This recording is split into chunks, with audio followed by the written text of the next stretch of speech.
kellel on, see võtab no.. Jaan, kas sa olid selle Bundeswehri autojuht siis või? sa olid selle Bundeswehri autojuht, jah? Olidki, sellepärast sa saidki Saksamaale, Ida-Saksamaale, jah?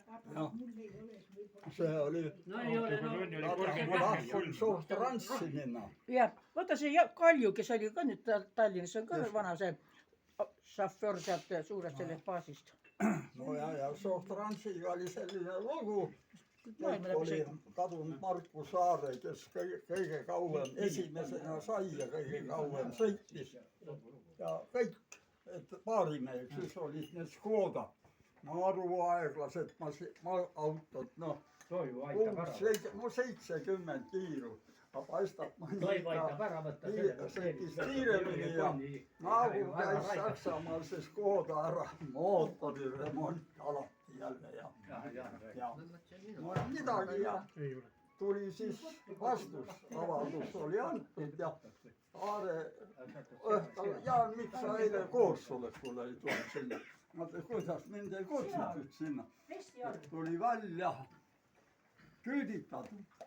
Ja ei saanud sinna, isegi suht rantsi. Ja siis läks mööda pool aastat ja 7 meest kukkusid välja üleöö.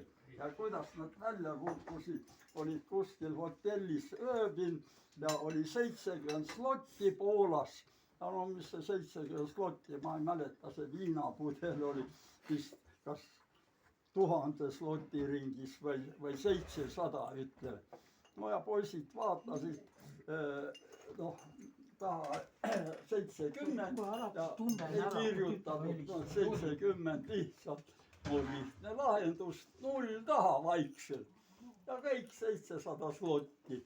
Ja mitu korda läks läbi ja järsku paasi mahti autovedude siis see pearaamatupidaja avastab, kuidas nii mõned ühesõnaga ööbivad hotellis 70 slotiga ja need mehed ei tea, mis see on mingi 700-ga, see on juba midagi muud, kõrgemat lasti see.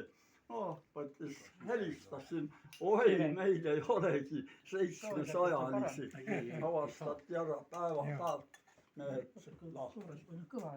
lolliste läksid seal seda pudelit, seda viina. Mina teen ka natuke teistmoodi neid.